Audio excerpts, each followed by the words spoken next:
Anyway, this is going to be a DVD and Blu-ray update for June. I'll try to get through it as quick as I can. It's a mixture of Blu-rays and DVDs. I'm sorry if I haven't been replying to people commenting on my videos. I've just been busy, so I do apologise. I will get around to it eventually. It's not intentional, believe me. Right, first up, what should I do here?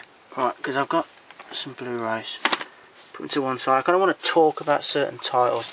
What I want to do is I'll show this first. This is the Digibook of Les Miserables. It's weird because I like my kind of like I'm not a massive fan of musicals, but I was really brought up on this, which is kind of weird. I know people probably think some of the stuff I've got, that's great with the barricades, but I really do. I loved the musical. Real massive fan of it. It's nice to see Colm Wilkinson in this as well. He's the priest at the beginning who helps out Valjean. Hugh Jackman is incredible in this. I have to say, he's magnificent. The problem is, for me, some of the casting. Now, I like Russell Crowe as an actor. I'm not going to get on his back, because I know a lot of people have, but the problem is, I've seen, I think, the best Javert that there ever was. He's an Australian actor called Philip Quast, and I think if any Les Mis fan, you'd know him. And the problem is with Russell Crowe, I think if he went for it, really went for it singing wise, and his voice broke a few times, you'd forgive him, but he doesn't, and it's lifeless, the performance, the way I see it. They're about Anne Hathaway, she's incredible in this. It's a good film, and me personally, this is just my opinion. I mean, I don't think there's many musicals that can stand up to it with its catalogue. I thought Eddie Redmayne was okay as Marius. He was all right, but yeah, I mean, people have shown the Digibook off before, but I wasn't a fan of Sacha Baron Cohen though. But yeah, it's a fantastic musical. I mean, I was brought up on it, from an early age, so. I can't help it, when I hear the kind of the music, it kind of, stirs something inside of me, and I have to, I enjoyed the film. I thought Hugh Jackman was magnificent. I don't know how he didn't get an Oscar nomination, I have to be honest. I got a DVD, this is a brilliant film. The script is amazing. It's time after time. Malcolm McDowell plays H.G. Wells. David Warner's Jack the Ripper. They're friends at first, and you find out he is Jack the Ripper. He escapes in Wells' time machine, goes to San Francisco. Wells follows him. It's such an awesome film. I love Malcolm McDowell as an actor. Malcolm McDowell and Warner, the two of them, I really love them as actors, and the script is really, really great. Mesh Steenburgen is really good as well. It's screenplays by Nicholas Meyer. I saw a film of his the other day I liked as well. Brilliant film, really good. I'll definitely get it if it comes out on Blu-ray. I'm pretty sure it's not out on Blu-ray yet. This is a great film. Trevor Howard, Frank Sinatra, Von Ryan's Express. Love the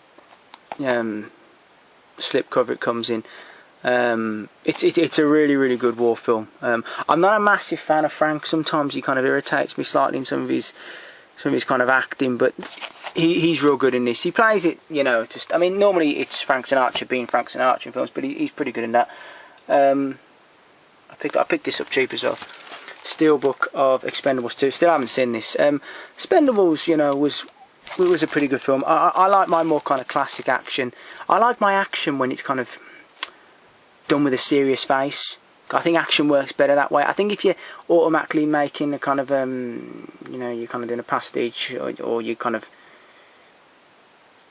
it's kind of making a joke about certain things, I don't think it works very well. But I will get round to this kind of eventually. But I do like my classic action more. This is some classic Hong Kong violence. This is a Tiger Cage. This edition's pretty hard to get. I had to pay pretty much for it. Simon Yam is great in this. Plays a piece of shit to perfection. It's an early kind of Donnie Yen role. Some good violence in this. The ending goes a little bit wayward, but this is well worth seeing. Some real good violence in this. What else did I pick up? I'm trying to zoom through this as quick as I can.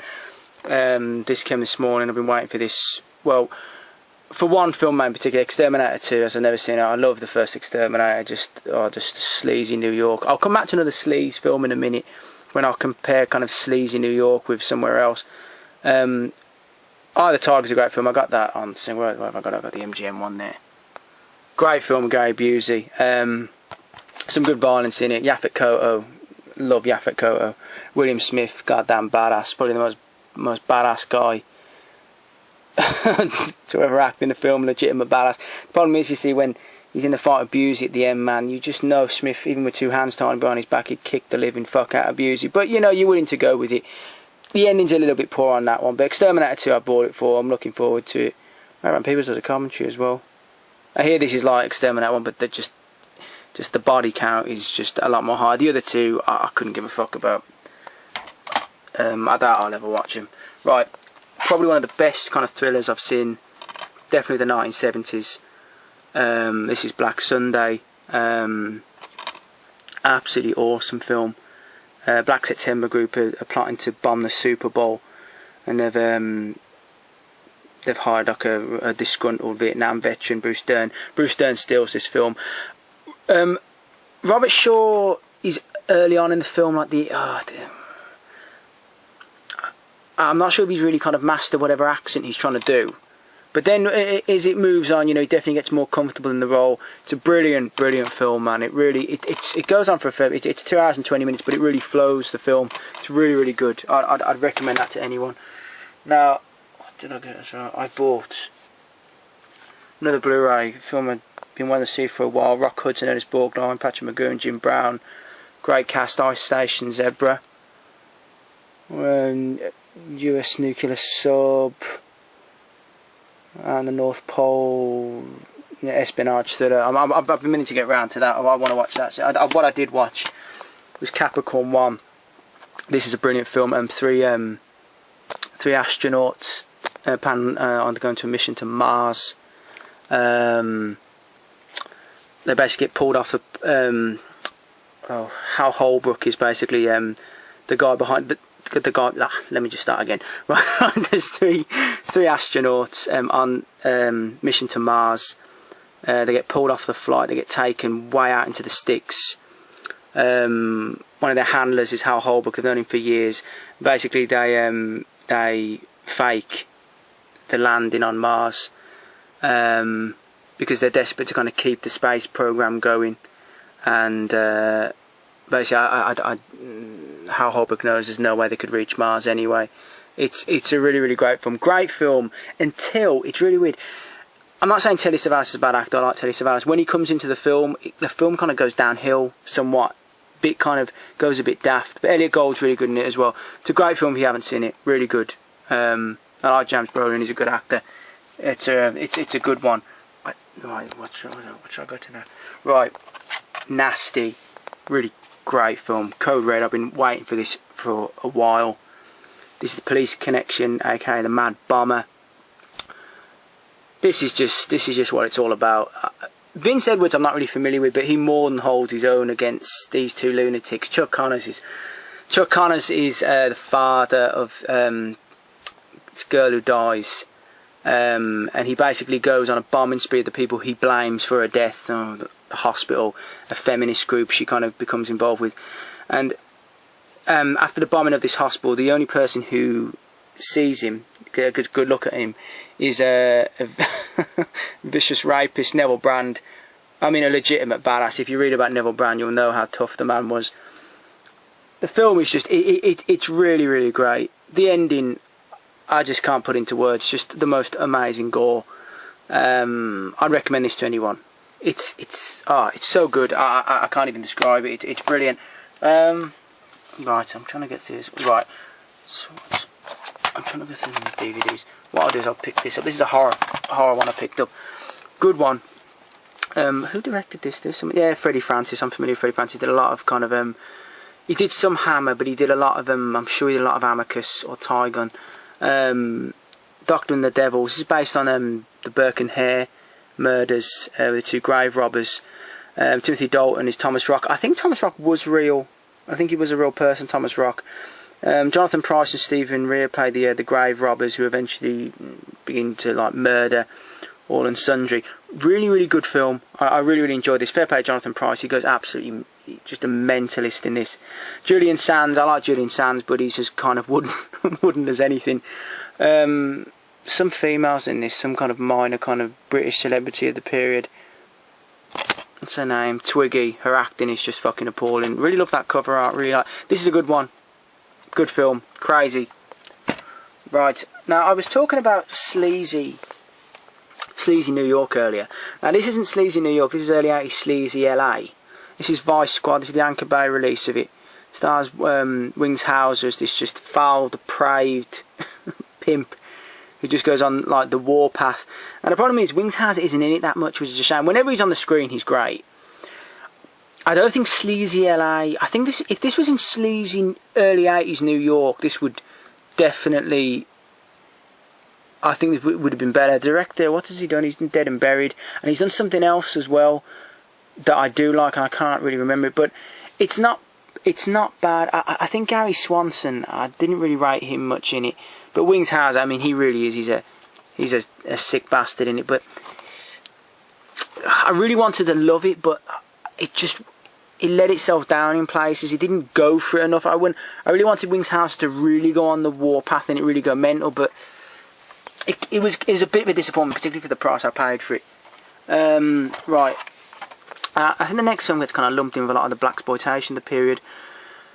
Now, I do like some blaxploitation, but some of it can be, in my opinion, a bit shitty. This film is not like, it's got kind of cheaply kind of made. This film is not cheaply made, and the acting is superb. This isn't the blaxploitation, but I think it gets lumped in that bracket. Across 110th Street with Yaphet Kotto and Anthony Quinn.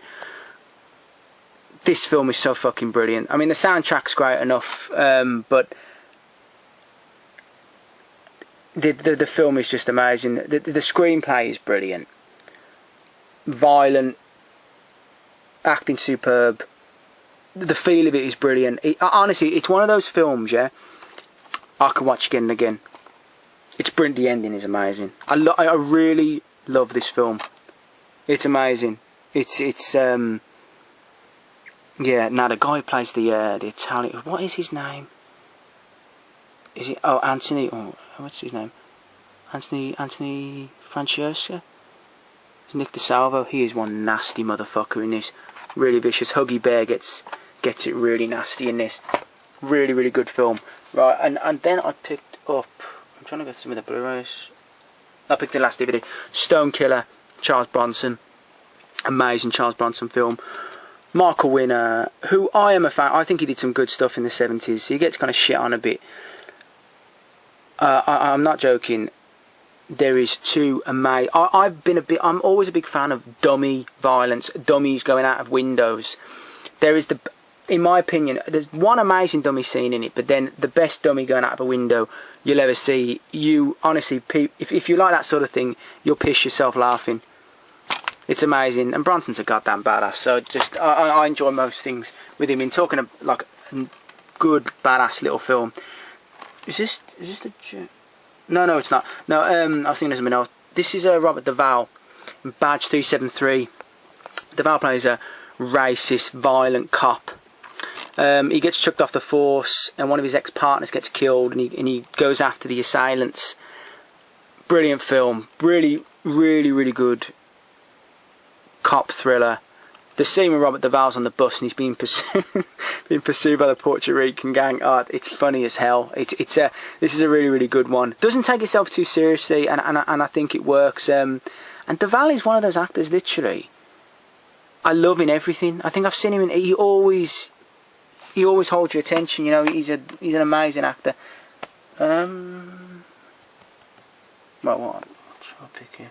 Right, I picked up the Screen Factory release of Town of Dreaded Sundown. I had this on bootleg for a few years. Fair play to Screen Factory. They did an amazing job.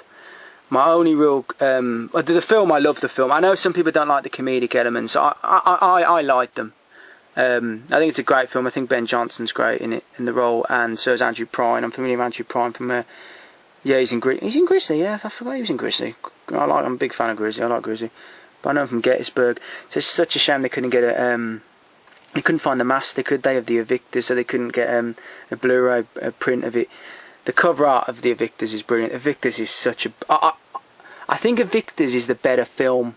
I think Charles B. Pierce, you know, the period pieces, both of them being period horror, fantastic.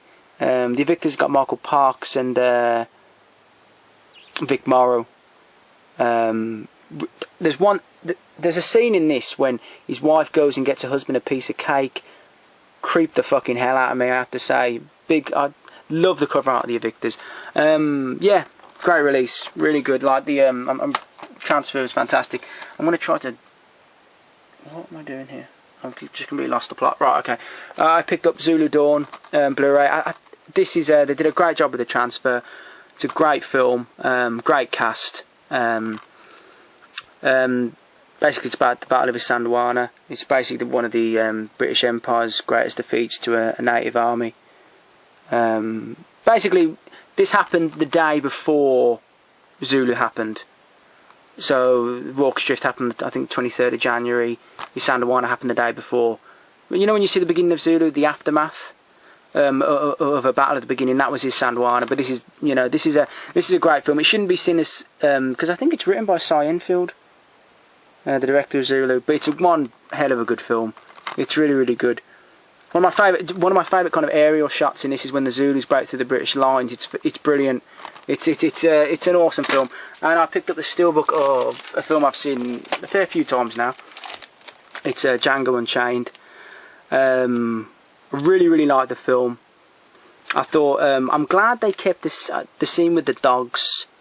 I'm glad they put that scene in, because I think beforehand, I think some people would think, you know, it was you know, slavery was kind of, Tarantino was kind of making a bit of a joke about it, but I didn't think that way at all. But the scene with the dogs kind of showed, you know, what kind of life probably most would have been like. You need to show that violence. You need to show what it was like. And my one critique with the film would be, I think it should have ended 15-20 minutes earlier, and I think it should have ended. See, I don't want to spoil anything here. Let's just say after Leonardo DiCaprio gets his own way, gets the better of so I'm trying to not spoil it. Let's just say like the finale should have happened 20 minutes before, and it should have been part of the standoff between Christoph Waltz and Leonardo DiCaprio. That scene in itself with the squibs, I love good old-fashioned bloodletting. I don't like digitalised blood. Really, really enjoy that sequence, but I think it should have. I think the finale should have happened there in a good old shootout. I think the 20 minutes after it went on too long, in my opinion. I thought the acting was. Yeah, I thought I enjoyed it a hell of a lot more than I thought I was going to. When I first saw like some of the adverts, I didn't think I was going to enjoy it, but I really, really enjoyed the film.